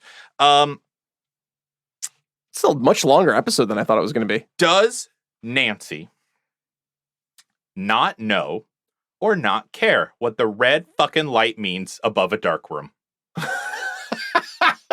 That was making me She so does not fucking mad. care. That was Sketch. making me so. That is so It's inconsiderate. So, yeah. It's just disrespectful. It's very disrespectful. And I 100% guarantee that if Jonathan had like caught the evidence they needed to show those dicks in charge of the paper that everything was true that she was telling, and she flung open the door and ruined the negative, she'd blame him. She would. I 100% blame him. I believe that she would blame him. Yeah. And that's just not cool, Nancy. It's not. That's Jonathan's thing. I really liked her story arc this season. Yeah, though. she had to find a story arc. It was, and it was really great that when the shit finally hit the fan on the last leg of it, she'd like, and I didn't even recognize it. Like Elise pointed this out. She's like, her hair was down, her makeup was off, and she was wearing pants. Yeah. And for the previous 2 seasons, she had worn pants, and this season she was wearing dresses, trying to fit in corporate culture. Trying to be a professional. And that's not who she is. No. She's an adrenaline junkie. Yeah. So just like lean into that. And a real dick. Like, just Yeah. let Jonathan develop his things. Yeah. Once, okay. I get it. Twice. You're bad. Twice and then more? Come on, Was Nancy. it 4 times? I don't know. I think it was but 4 times. This is your boo. Yeah. You love Jonathan. Just not cool, Nancy. I would pay almost anything for Nancy to refer to Jonathan as, quote, her boo. Season 4 on the Yeah. way to Russia. Should we transition to Jessica Jones? I think on that note, it's a perfect... Actually, yeah, because it's about photography. It is, yeah. So I think this is a perfect time to switch over to Jessica Jones. Jessica Jones, season 3, the final season. The final Rotten Tomatoes gives Jessica Jones a 74%. Wow. Season 3. I gave it an 88. All right. Sketch, what do you give it? Give it a 94. Wow. Loved it. Just slightly less than Stranger Things. Yeah. So I gave it sure. a 94. Really enjoyed it. I thought this was the strongest season yet. I Yeah. agree. I think this was the show it always needed to be. It was like this stripped down PI working the case, and they finally gave Jessica a worthy villain. Yep. Of her. Yeah. And it was nice because we're not getting it with any of the other shows, with the exception maybe of Daredevil. It's nice to have some closure. Mm. It was, they definitely knew this was the end. Yeah. And they took care to treat the fans to an ending. Yes. Not a cliffhanger. Yes. To an ending of the story. Yes. In the way that like Daredevil was a cliffhanger and Mhm. Luke Cage was a cliffhanger and Mhm. Iron Fist. An Iron Fist. God damn it, Iron Fist. The other three are all cliffhangers. unforgivable that those stories will never be finished. Jessica, at least I can be like, okay. Yeah. I can believe this story can go on without me. Kristen Ritter seems to believe that Disney Plus is going to revive the shows. Really? And she has stated publicly, I'm done. Yeah. We put a nice little bow on it. Oh, they did. And she was like, I'm sure they will do another Jessica Jones Alias series, etc. But I won't be a part of it. How? She's like, there's nothing left to explore with the character. I don't know. For those of you listening live, obviously Disney Plus not out yet. I don't get how Disney as a corporation is going to justify this kind of universe. Yeah. But, I mean, they established that it is the same universe. Yeah. They send Trish to the raft. Yes, they do. Which is where they sent... a lot of people in Civil War. All of Cap's team in Civil War. They reference Captain America. Yep. I mean, yeah, it's... And they established that it is the same universe, yep. Which is also baffling because this season took place after the snap and it was never referenced. Mm-hmm. Mm-hmm. Anyway. Let's get right into raves. Sure. What's your first rave? My first rave is the dual perspective storytelling between Trish and Jess. Yeah. That was really smart this season to show, not just hear things from Trish's side, but to actually show her going through things on her side. Because with the way that everything came to a head at the end with Jessica versus Trish at the very end. Did we say spoiler alert for Jessica Jones? Spoiler alert for Jessica Jones season 3. Because you saw Trish's point of view, they've had the same upbringing for the most part. Yeah. Now Trish has powers, are on equal playing fields. You can see what truly makes Jessica a hero. Yes. Strong agree. You can see that how her quote unquote flaws lend themselves to being the hero that Trish can never be. Yes. And powers do not make you a hero. No. Powers and the desire to be heroic. To be heroic is not what makes you a hero. We've talked about this off mic, you and I, before. We do. We live in a society where you now go to college to get a degree in leadership. Mm-hmm. Yeah. That is the exact opposite of what being a leader is. Yeah. You either are or you aren't. And this show perfectly deposits what it means to be a hero mm-hmm. and heroic. Yeah. You can't just like, I'm a hero. Mm-hmm. No, you're not. Mm-hmm. And I'll piggyback off of this. Sure. I had a much bigger point that this was the Civil War story that we should have had in Captain America Civil War. Mm-hmm. What's the right move? Mm-hmm. What is the right path to dealing with this problem? It was such a more grounded and real Civil War mm-hmm. than what that movie gave us. And it was such a more meaningful and rewarding story. I would watch this season of Jessica Jones 13 episodes? Yeah, 13 episodes. I would watch these 13 episodes 10 more times before I ever watched Civil War again. Wow. That's 130 hours. I know. That's what I'm saying. It's like, it was such a better story. Like, am I going to do that? No, but if I was forced to pick one or the other, this is such a better way to tell to show the line between two philosophies of thought and two perspectives of what it means to be a hero. Strong agree. And you can't say that without mentioning how Jessica and Trish, their actresses, perfect. Oh, absolutely. They abso-freaking-lutely nailed it. Yes. No one phoned it in. No. I couldn't even blame them if they did, because everything was crumbling down around them. Right. Real world wise. Yes. Yeah. The show was canceled along with Punisher, which was a full 4 months before. Well, actually, it might have been 6 months before the show aired its third season. Yeah. They were still filming.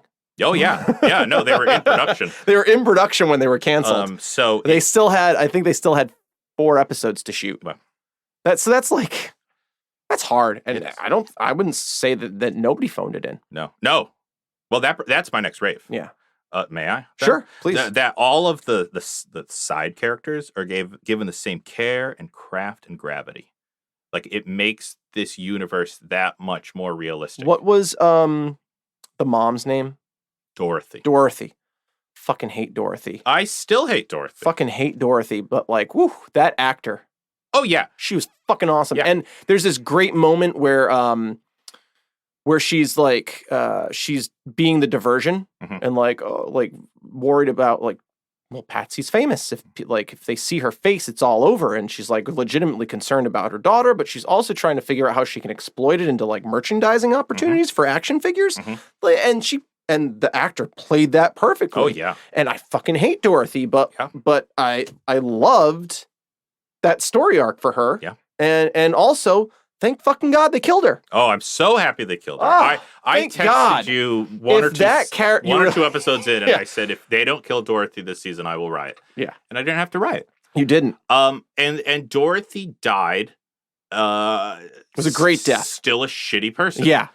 And that's a great example of like when you're talking like, did I want Billy to die a shitty, painful death and not be redeemed and have it hurt? Yes, I did. And this is a great example of that. Dorothy was a piece of shit. Yep. And she stayed a piece of shit, even, I will say, being more heroic than Trish in many ways, without redeeming her. Yeah.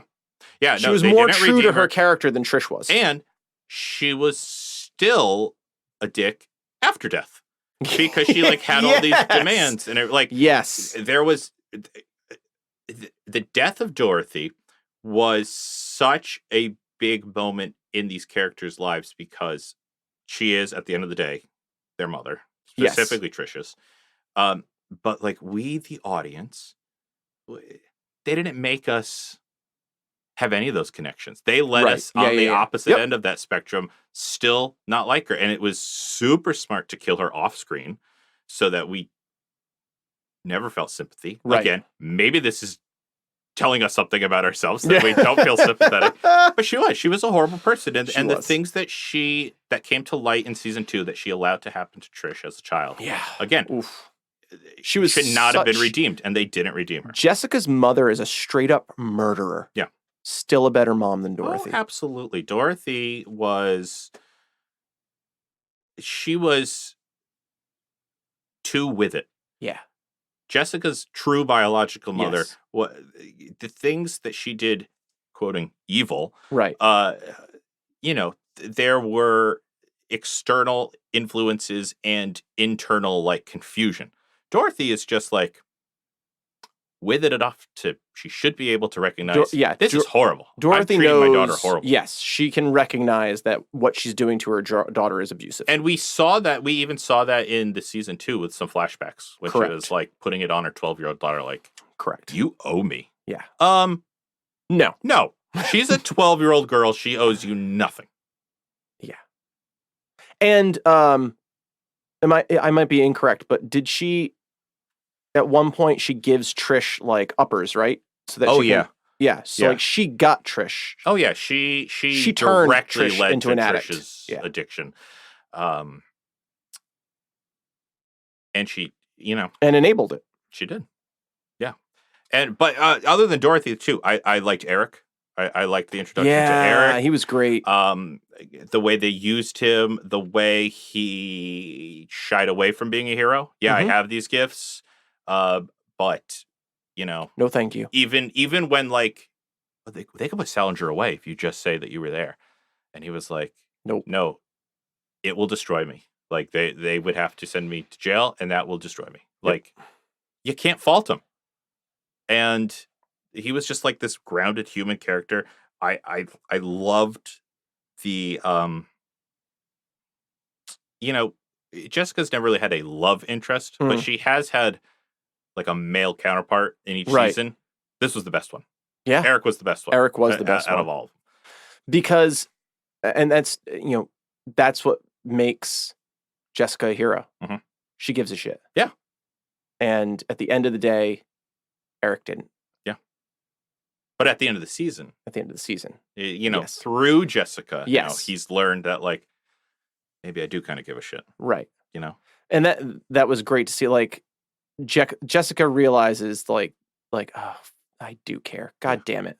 I care. Which means I have to act. And it was so nice to see Jessica inspire someone. Yes. Without having like that tropey scene of like a little girl coming up to Jessica and be like, I want to be just like you when I grow up. Yeah. Like this was a real earnest way of showing Jessica's an inspiration to some people.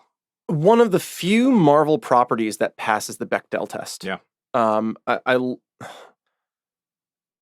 love that Jessica can have a conversation with someone that's not about like what some guy is doing, and like be empowering and inspire anyone, like male, female, young, old, gay, straight, trans, whatever. Doesn't matter. She's just an inspiring character in spite of herself. Especially after this season, I think I have to say Jessica's hands down my favorite hero of the Marvel Universe. And Luke Cage was always up there for me. But they left him. Yeah, they left him. Well, I'll save it. Oh, is it a rant? Yeah. Okay, save it. Yeah. Save it. Can I do rave? Yeah, go for it. Take one. Okay, they finally set on in this universe, the Netflix universe, finally set on the vigilante motif of like helping the cops outside the law to get the job done. And along with that, the Costa Jessica relationship. It was the show that we always needed. Yeah. And Daredevil tried to do it, and it failed with Brett. And they just never hit on it. It never worked in Daredevil. They kept trying to do it every season, and it never worked. They tried to do it in Defenders too, and it really didn't work. And this seemed effortless on such a small stake scale, but that was it. That was all the Netflix universe needed to be. Of like, they tried doing it with Misty, and Misty got dragged in and she basically became a hero. As well, a vigilante hero, even though at the end of that, it was kind of gray where she was. But it was great that it's just like, he's the Jim Gordon to her Batman. Yep. But she's not she's not a Batman, and he's not a Jim Gordon. And he's not a Jim Gordon. Exactly. Yeah. And they complement each other in real ways. And he needs her, and she needs him. And you never get the sense that Batman needs Jim Gordon. No. He's doing it for Jim. Yes. Jessica and Costa, they need each other. They're a symbiotic relationship. Yes. And Costa, the thing is about Costa, is Jim Gordon a dad? Yeah. Yeah. He is. A husband. But in this very small existence of Costa in this series, I feel way more invested in his home life. Yes. And that like he's putting his neck on the line. He's juggling becoming a new father and being a caring, present husband. Yep. And that so much more screen interesting time of maybe 5 total minutes throughout the entire season. And you felt for him. But I felt for him. And that was needed. And Jessica felt for him and what she was doing to his relationship. Yeah. And she knew it, but there was no way around it. Yeah. And he also knew that there was no way around it. Yeah. If they were going to get this guy, it had to happen. Well, because a lot like Jessica, like he gives a shit. Yes. He was taken off the case. He could let it go. Yes. He can't let it go. He can't let it go. No. Yeah, I liked Costa, and I liked Malcolm's journey. Yeah, Malcolm's. Yeah, Because again, I love that he came back in the end. yes, that's that was it. perfect. It didn't end the way they were setting it up to, Right. where like he's gonna have this big firm, Yeah. and he's successful. Think of where he was in season 1. Now look at where he is. Yeah. Well, now he's not that far away from where he was in season 1, physically and financially. Right. But he's a league away, Yes. morally. Yes. And I really like, at first, like when he hooked up with what was her name, Brandy I or don't whatever. remember. I was It's like, like, God damn it, Malcolm. And Yes. then as things kind of came to light, you understood his listen, I'm not supporting infidelity, but like when you realize why, well, that was his trauma. yeah, when he was subconsciously turning away Right. that world Yes. of like Hogarth Yes. and his girlfriend, I was like, oh, I get it. You do have a backbone. You do have Right. like a moral shred that you're holding on to. It's important for you. Yeah. And it's important for me too, Malcolm. Yep. I appreciated that. Yeah. And a little bit of David Tennant at the end. Just Just a dash. a dash. Just a dash. But also, are they? I don't know what they're depositing with that. Like, is he like subconsciously planted in her head? Is he her moral compass now, or like a moral compass? Yeah, or he's like the itch that you immoral. can't quite scratch. Yeah, I mean, in the way that Jiminy Cricket would tell you the right thing to do, David Tennant, Kilgrave, which is there to tell you the easy way to do things. And but except at the very end, he turns her around. Well, she turns around because she's countering him. Right. So he is that little voice in your head when your voice is your enemy. Sure. And her true self has to fight that. And they did a great job in season 2 of like giving David a whole episode to show that like this is her internal struggle. And they did listen, I love David Tennant, but you did not need a whole season, a whole episode of that again. No. So to just have that one little line and the purple light come in and everything to see like, oh, it's great. This is where Jessica could give in. Yep. But she gives a shit. Yep. She gives a shit. She turns around. Yep. I already said that Trish was the villain that we always deserved. Mm-hmm. It felt so good to have a villain like that we've seen grow as a character through 3 seasons. Yes. That's what these shows are for. Yes. We don't just need the hero. The villain of your making. Yeah. If as you make a hero, you also make the villain. Yeah. So satisfying. Yeah. I would just not killing Salinger, I felt was the right move. Not killing you mean Jessica not killing Salinger? And Jessica has made a choice twice now. Yeah. Or Jessica and I guess Jessica didn't make the choice the second time, but Jessica and Trish have both consciously made the decision to kill the villain. And even though Jessica didn't do it, she knew her mom had to die. She forgives Trish for it. Like she knew deep down there was no happy ending. Yep. So like having her grow to that point where like, no, the right thing to do is put him away. Yeah. And not kill him. And I felt like that was growth. Well, and that was a great twist for the show. Correct me if I'm wrong. I'm pretty sure every villain we've encountered. I guess Luke doesn't kill his villains. But all the other ones that we've met have died. Does Iron Fist kill his villains? Yeah. Daredevil definitely does. Daredevil. Fisk is in jail though, right? Fisk is in jail. Yeah. Okay. So he made that choice at the end. He did make that choice. Okay, I take that back. But still, in this you had that's the big wedge more than anything else between Trish and Jessica. They've both killed for quote the right reason. Yeah. And it shows what that's done to them. Right. And for Jessica, it's brought her to the brink of destruction. And for Trish, it solidified her righteous crusade in her mind. And that's what makes her dangerous. And conversely, that's what makes Jessica a hero. Yes. The fact that doing what was necessary, you could not have left David Tennant alive. Yeah. Oh, yeah. There was no way around that. No. But the fact that... You also couldn't have left Mama Jones alive. Mama Jones. Yeah. Mama Jones had to go too. There's no way around that. Yeah. But it would have been easy where the characters were at the beginning of the season to Mhm. see Jessica just like, Yeah, snap. this is someone else who also needs to. Yeah. Yeah, and that's what Trish does. Yep. Yep. Do you have any more raves? No. Do you? Nope. Okay. I have something unusual. Okay. I have something that I couldn't label a rave or a rant, Ooh, and I interesting. labeled it a somewhere in the middle. Okay. And you can cut this out if you want to. I'll leave it in. Okay. Peter's suicide. Peter's suicide. Oh, okay. Okay. I don't know where I fall on it. If I call it a rave or I call it a rant. wow. I appreciate that Peter they went is there. the husband of Hogarth's Kith, lover of Kith, yeah. And she ruins him. He's stealing money from their daughter's charity. Mhm. Mhm. Right. And so he ends up killing himself. And I blame Hogarth. 150% I blame Hogarth. I actually don't think there was another way out for him. I agree. The thing here's why I'm on the fence with this Yeah. whole thing. I found it to be very emotional. Like Yeah. it really hit me.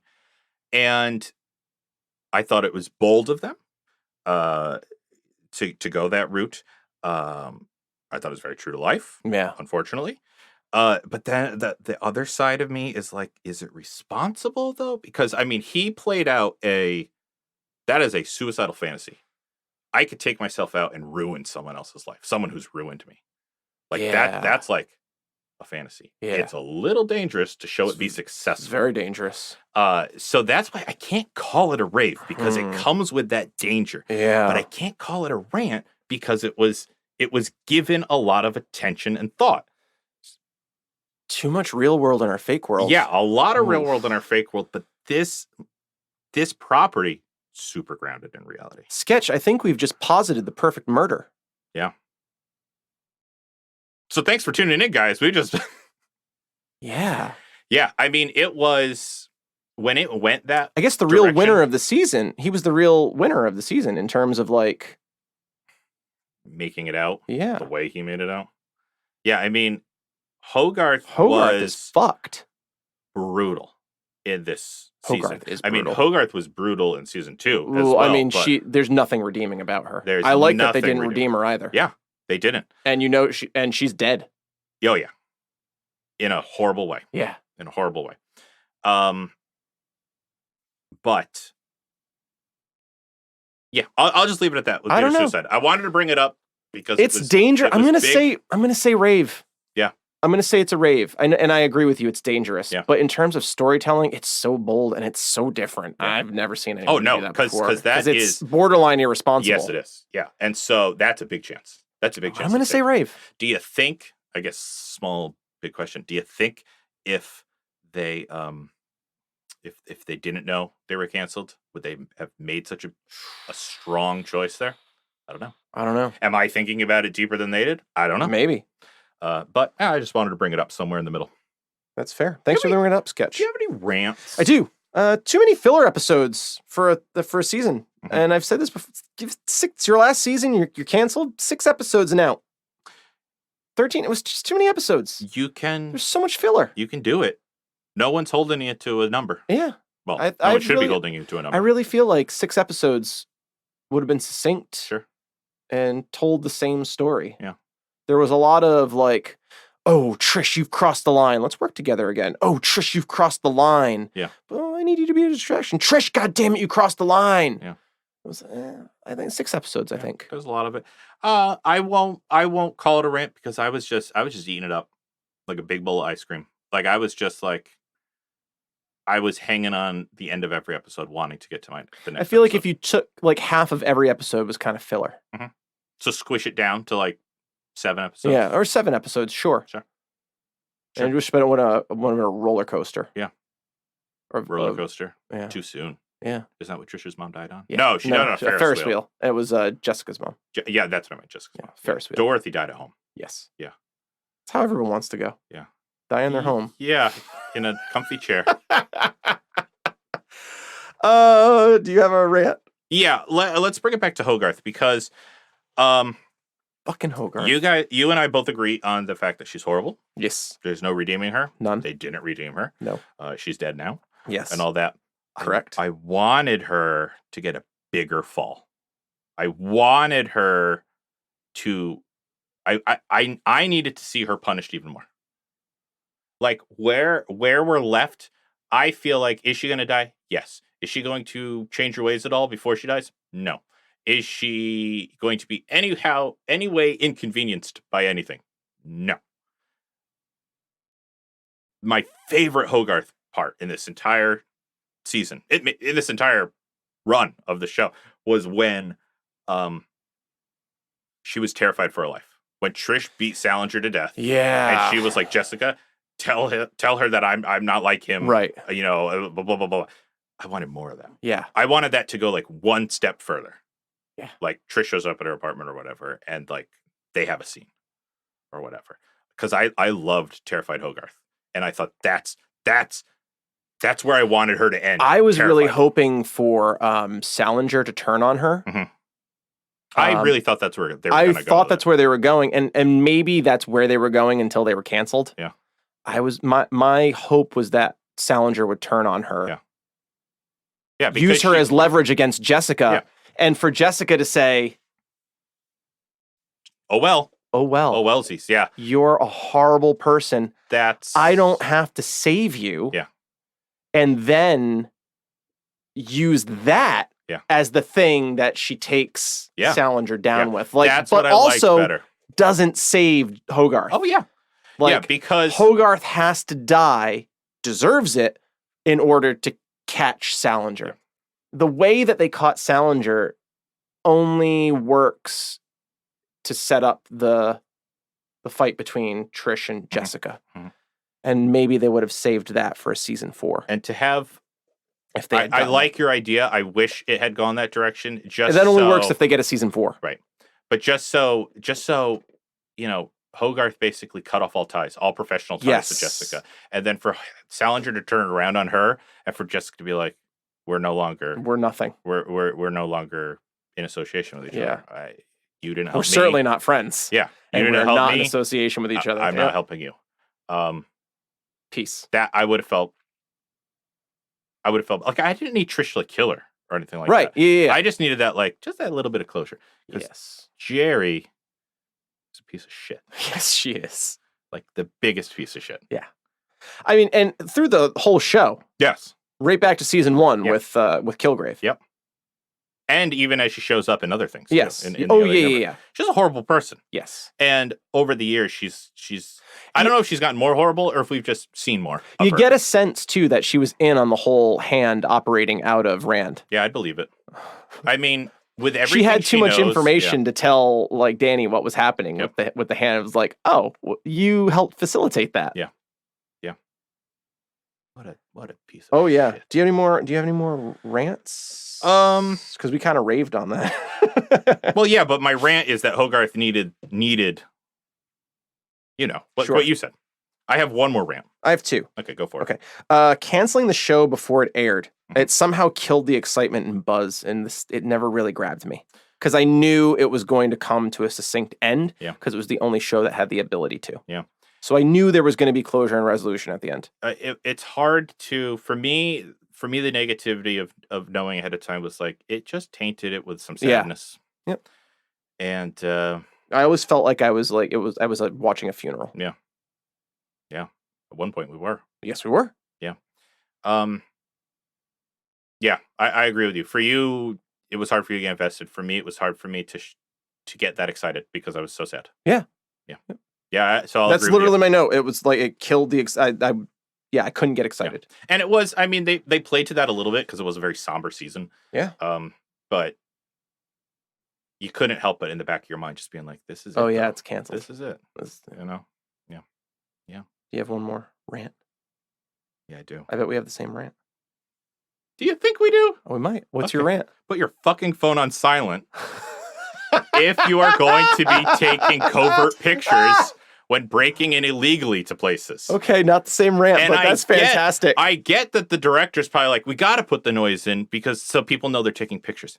We know they're taking pictures. It's 2019. We all have smartphones. Every time they did it, I was like, bullshit. Jessica would not have her phone. Sneak. Do Do camera phones, do cameras on phones even still do that? Yeah, if you don't have it on silent. My phone's always My on phone s- is also it's always on silent. And silent. spoiler alert, I'm not breaking into people's property taking pictures. And When I'm I still on do silent. break into people's... Yeah, okay, it does. It does. It makes okay, the noise. But when I break into people's, people's property, my phone's on silent. So And my GPS is off. It's in airplane mode. So whichever person said, no, we got to keep the sound effect on or they're not going to know. Fire that guy. We fucking know.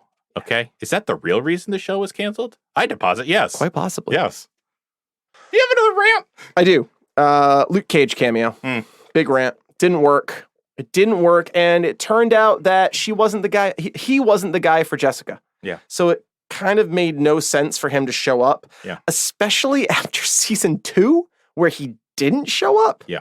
If there was ever a time for him to show up, was season 2. Yes. So it felt, I get that they were trying to provide closure. Yeah.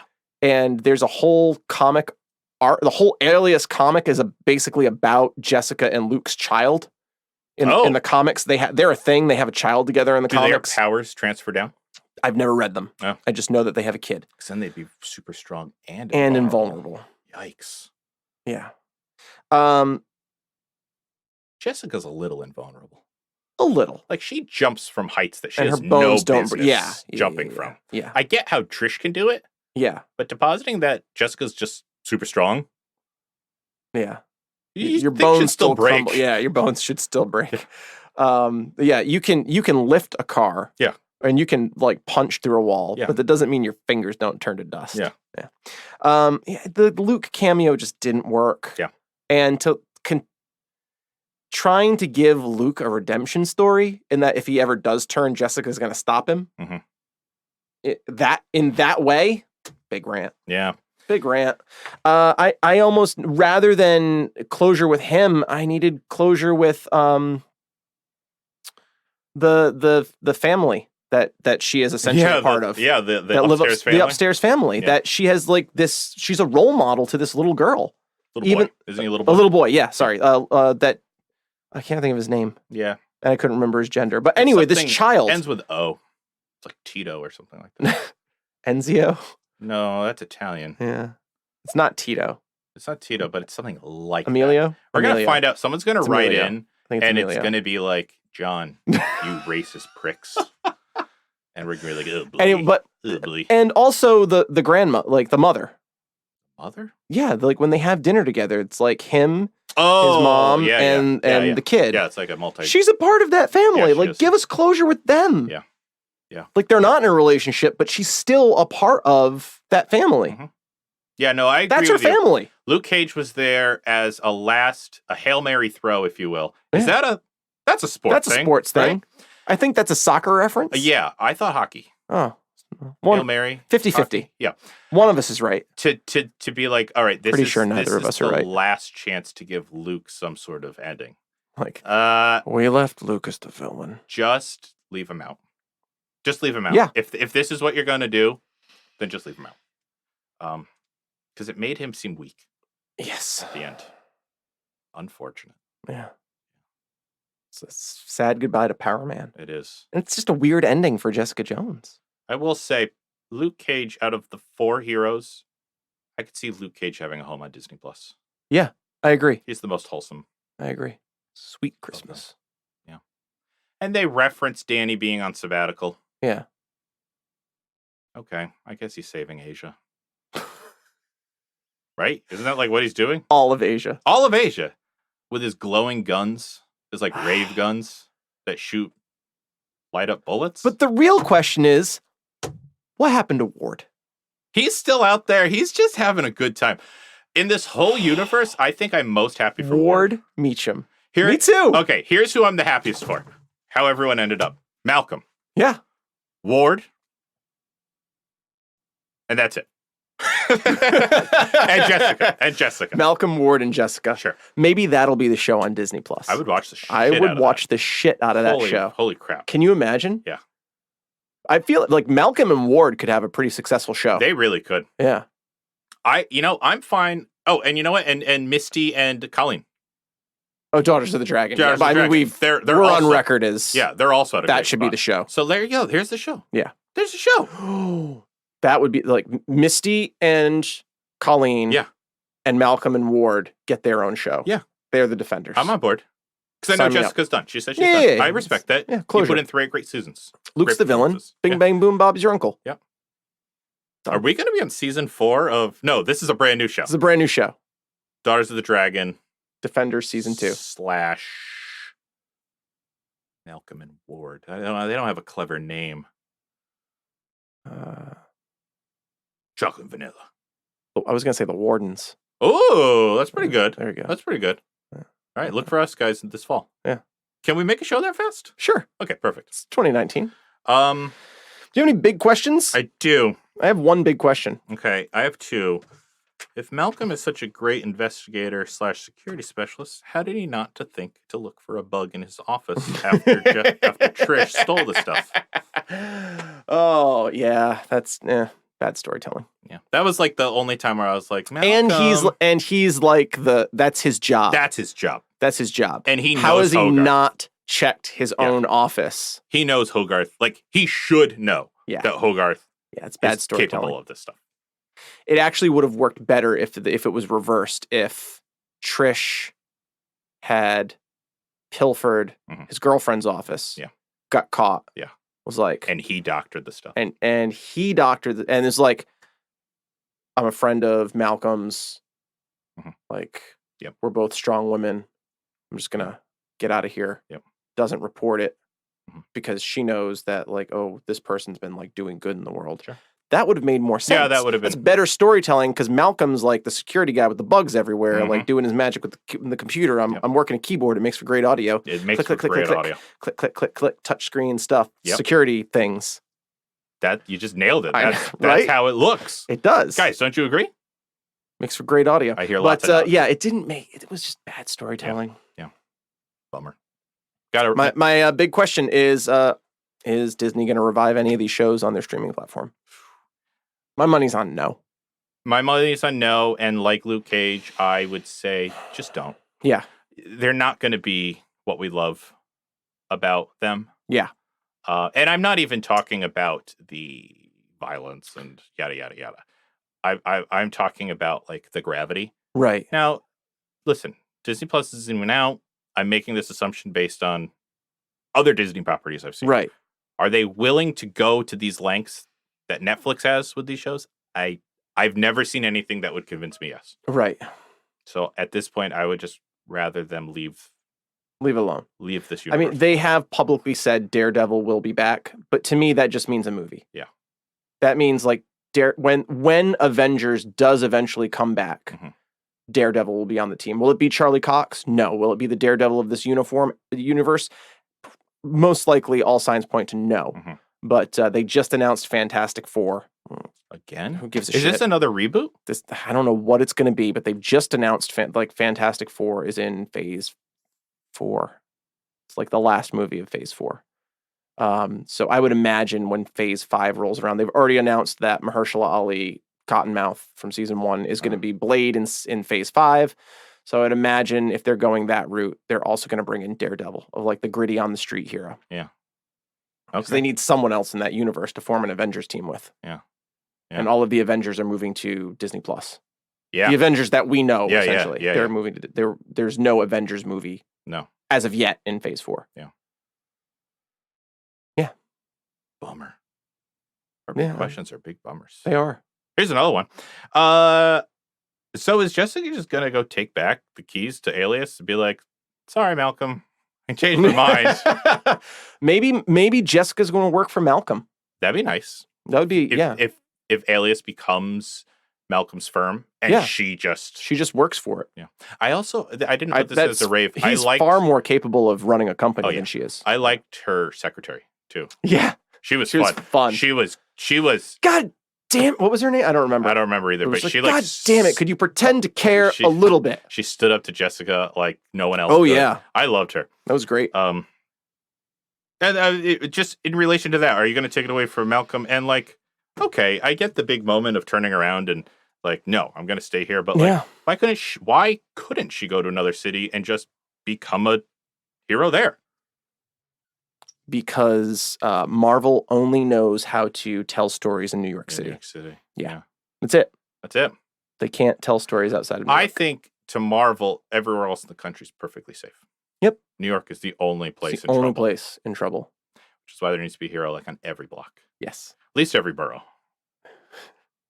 Is pretty much what they've deposited in this universe.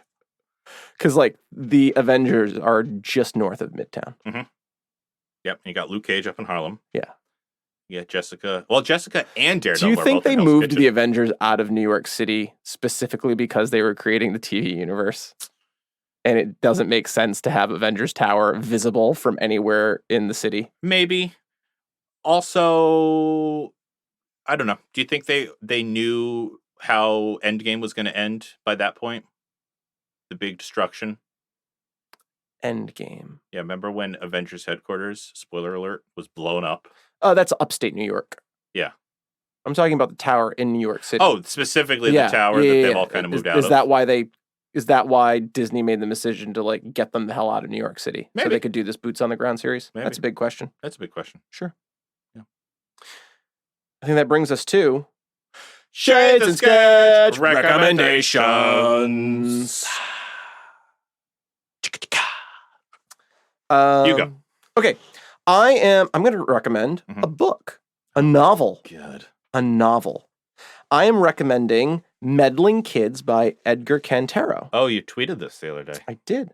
It is absolutely fantastic. It's a 300+ page book that I read in 24 hours. And it's the story of my character from Stranger Things 4, right? Basically. You can't get back in with that plane! Meddling Kids deposits a world in which this pseudo Scooby gang, so just take your archetypes from Scooby-Doo, transpose them onto this other universe, so it's like four kids, 2 guys, 2 gals, and a dog. And, of course. And they solve mysteries. And they are the Blinton Hills Summer Detective Club. Okay. When school ends, they all wind up in Blinton Hills, Oregon, and or is it Washington? It's Washington or Oregon. I've read a lot of books since then. But they all wind up in Blinton Hills. The Northwest. And they solve crimes. And all of the crimes that they solve always turn out to be ne'er-do-wells in masks. Like, you think it's supernatural. It's not. It's just a guy in a mask. And fast forward 20 years. So it starts in 1977, and now it's 1995. 1995, one of the characters wakes up, is having a nightmare, wakes up, and like, oh, that last case back in 77, I don't think it was a guy in a mask. No. And the hijinks expands from there. And, they got to put the team back together. They got to head back to Blinton Hills, and they have to confront the events of their last case and all of the ramifications that come with it. And it is just a fun. And they're adults now. They're adults now. So it's not a kid's story. It is a story for adults, getting you to hearken back to the childhood of your dreams. Okay. And it's just, the writing is beautiful. The characters are well developed. The storytelling is just so entertaining on so many levels, and it borrows on so many pop culture, horror foundations that you know and love. It's a little Scooby-Doo meets H.P. Lovecraft meets Stranger Things meets I don't know. But Other it's just, things. It's just so well written. I can't say enough good things about it. Okay. And I really look forward to Edgar Cantero's next novel. I hope we get more stories with these characters. It's a universe that is rife for more stories in it. Certainly, you can tell prequels. You can do anything with it. It's just a wonderful world. All and right. I love stories that center around strong world building. Oh, yeah. Well, I do too. So, Meddling Kids by Kids. Edgar Cantero. All right. Sketch, what's your rec? My recommendation is probably not a surprise to you, but you're probably going to disagree with it. The Boys.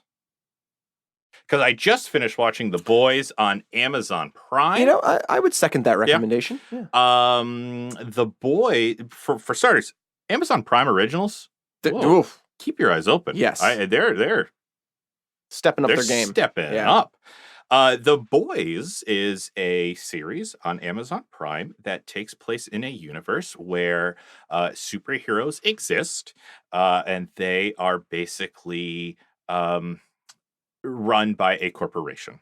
And they are, if you're familiar with like Booster Gold, the character Booster Gold, it's very reminiscent to like his story of marketing. And thanks, Green Lantern.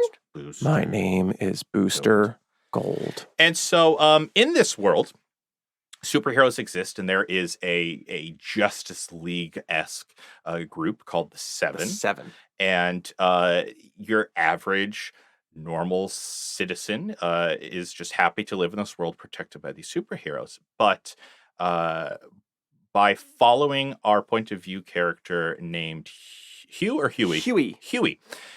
We learned that it is not all comic books and fairy tales. There are real world ramifications, and these are real world shitty people. Yeah, we see the universe through two characters. Starlight and Huey. So Starlight is the upstart hero. She's been drafted, if you will, to this team to replace someone who has retired.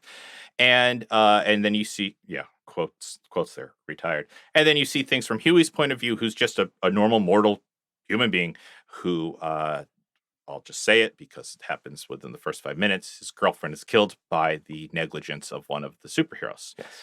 And so it is both of these people from very different paths coming to terms with the fact that their heroes are not heroes. Not heroes. And that there is a much, much darker side to this, fueled mainly by the corporation that runs them, but also by their Superman-esque character, Homelander. And what to say about the series? I mean, the idea is not groundbreaking, but the execution is wonderful. The acting is fantastic. The pace of the show, I think it moves nice and quick. It really keeps you really invested. There's a lot of twists and turns. You're discovering things as the show goes on. It's fucking funny. I laughed out loud multiple times while watching it. However, it is also gruesome at times. So very gruesome. If you are one to not like that, you might want to steer clear. But if you are okay with a good dash of blood and violence, some humor, some lessons, and some self-discovery. A lot of Spice Girls references. For obvious reasons. And the fucking scene with the baby. Oh, I laughed so hard. The scene with the dolphin. I laughed so hard. There's a lot of scenes. There's some really bold choices, some things that you don't see other shows taking the chance on. I'm purposely being vague and not giving you much because this is something that if you're going to watch it, you will be mad at me if I spoil things. All right. If you like superheroes, like I'm assuming you do because you're listening to this show, very heroic. I would check out The Boys on Amazon Prime. All right. Sketch, you going to take anything from this episode? What are you taking? I am taking this burger. The perfect burger. It's a coarse mince of chuck, brisket, and short rib in a 2-to-1-to-1 ratio, cooked in its own fat, served on a toasted brioche bun, brushed with butter. I think it's going to be great. And I'm taking it with me. Fantastic. Where do you take it, Shades? I'm taking two things. Oh, wow. Taking Steve's scoop. You got to take Steve's scoop. Taking the scoop. That's me swirling it. Great audio. It's great into visual. The holster or pocket or wherever you put it. He had a holster. Yeah. He did have a holster. Pocket would not be sanitary. No, he had a holster. I'm taking the scoop and I'm taking the Toddfather. I'm bringing it into the garage. I'm fixing it up. I'm going to drive it. Toddfather needs a little work, but you got to take it. Forget Todd. This baby belongs to Shades now. Yeah, the Shades father. We'll come up with a new name. No, it's the Toddfather. It is the Toddfather. The car is the Toddfather. Banana yellow, right? It is banana yellow. I can't wait to see you driving that around the GoCo. Hell yeah. The GoCo is large enough for laps. Oh, yeah. Yeah. Well, I'm just going to be enjoying my burger. I'm just going to be enjoying the Todd Father. The key is the 2-to-1-to-1 ratio. Clearly it is. You want it to taste like itself. Longtime listeners, if you are a fan of the show, you can find us at our Patreon, patreon.com/shadesansketch. As we've said before, we are in the final pushes of our campaign. Woo! Before our subscription renews for hosting. We're just looking trail. for the cost of this show to be neutral. Yeah. Be very nice. We're working hard for you. You head over there and you can support the show for as little as $1. We greatly appreciate it. You can find What a deal. us. It is. That's what We're I giving say. you a lot of content for $1. So much content. You can also find us on Twitter at Go with Shades and Sketch, or if you would like to tweet directly at Sketch, you can find him at Go for Sketch. Very good, yes. Likewise, if you would prefer to speak only to Shades, you can tweet him at Go for Shades. I can't imagine why anybody would. Nope. We're also on Facebook. You can find us by searching for Geeking Out. Yeah, it's easy enough. Yeah. That's where you'll find the art. Yes. That's really like where I'm putting all the art. Yeah. Is on the Facebooks. Yep. You can email the show at, not at. Yes. But with the address. I think they know how email works, Sketch. And what is the address? You can email us at go with shades and sketch at gmail.com. But it is. It's go with shades and sketch at gmail.com. You guys probably know the internet better than I do at this point. For some reason, I was thinking www because I was like, that is not an email address. And our website is the fumes in here. They're getting to me. Our email address is pippa.com/shows/geekingout. What address is that? pippa.com/shows/geekingout. Okay. Yeah. And we'll see you next time. Guys.